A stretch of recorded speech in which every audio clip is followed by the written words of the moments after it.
Magandang araw Pilipinas! Ito ang Pilipinas weather ngayon. Hatid ang pinaka-latest na lagay ng panahon mula sa Pag-asa Weather Updates ngayong Thursday, July 31, 2025.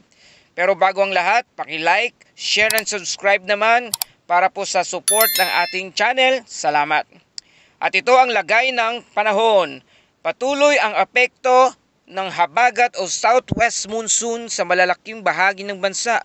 Kasalukuyang hatid nito ay mga pag-ulan lalo na sa Luzon. At ito ang mga apektadong lugar: Ilocos Norte, Apayao at Babuyan Islands.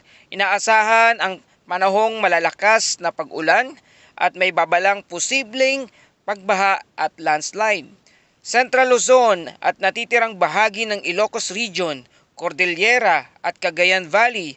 Ang kalagayan ay maulap na papawirin na may kalat-kalat na thunderstorm at may babala na baha o ang paglandslide.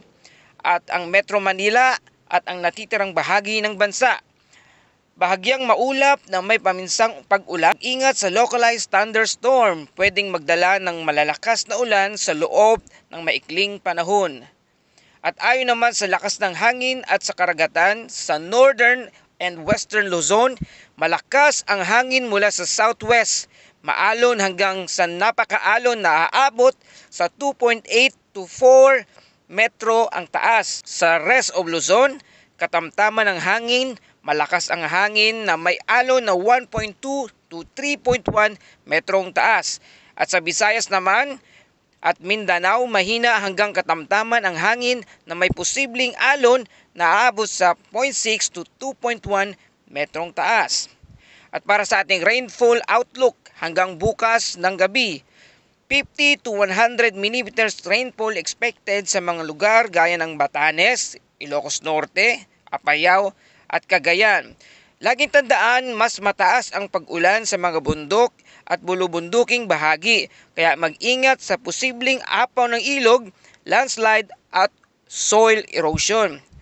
Kung kayo po ay nakatira sa mga lugar na ito, makabubuting manatiling nakamonitor sa mga ulat ng Pag-asa, i-charge ang cellphone, ihanda ang flashlight at tiyaking may stock na pagkain at tubig kung sakaling kinakailangan. Samantala, para sa ibang balita, para sa ating tsunami advisory, good news, kinansila na ng tsunami warning na dulot ng magnitude 8.7 o earthquake sa Kamchatka, Russia, kahapon bandang alas 5 ng hapon.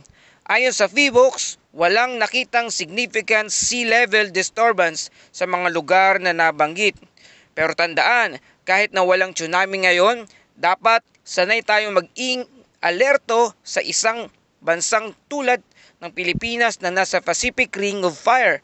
Laging may posibilidad ng lindol at tsunami, kaya laging mag-ingat at maghanda. At dahil dito, patuloy ang pagmomonitor nito ng PHIVOLCS sa mga bulkan na nakapaligid sa atin.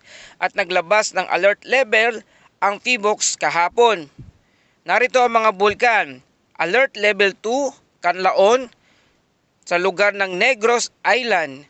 Ang status nito, Increase Andres o may posibilidad na phreatic or steam-driven eruption. Pero ang reminders na strict prohibition sa paglapit 4 kilometers permanent danger zone. Sa alert level 1 naman, Mayon Volcano sa lugar ng Albay, Taal Volcano sa lugar ng Batangas at ang Bulusan Volcano sa lugar ng Sorsogon.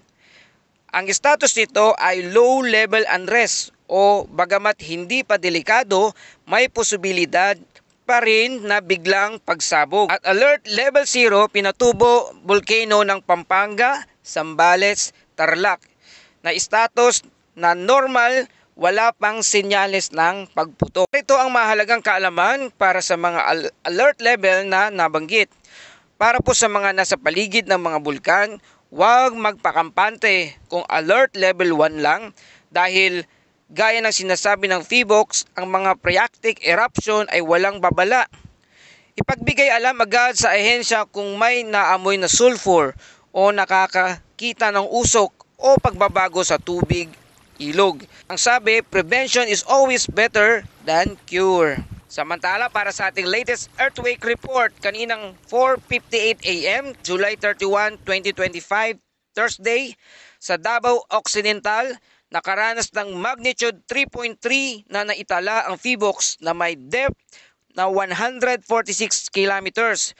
Ang epicenter nito ay nasa 50 kilometers southeast ng Don Marcelino. Walang inaasahang pinsala, ngunit naramdaman sa ilang bahagi ng rehiyon. Para naman po sa balitang Tropical Cyclone Outlook, magandang balita po ito, bagyo-free na ang ating bansa. Walang inaasahang bagyo sa loob o labas ng PAR o Philippine Area of Responsibility sa susunod na 5 at 7 araw. Yay! Salamat sa Diyos sa sagot sa ating mga dasal. Pero paalala mga kababayan, kahit walang bagyo, andyan pa rin ang habagat. Kaya't planuhin pa rin ito ang ating bawat lakad. Ang habagat ay nagbabadya pa rin sa ating lugar. Maging alerto sa mga susunod na advisory mula sa Pag-asa para sa ulan at bagyo, sa PHIVOLCS para sa lindol at bulkan, at sa LGU para sa evacuation, class suspension at iba pang abiso. Mula sa Pilipinas Weather Ngayon, lagi naming pinapaalala, ang kaalaman ay kaligtasan. I-like, i-follow at i-share ang ulat na ito para maabot ang iba pang nangangailangan ng impormasyon.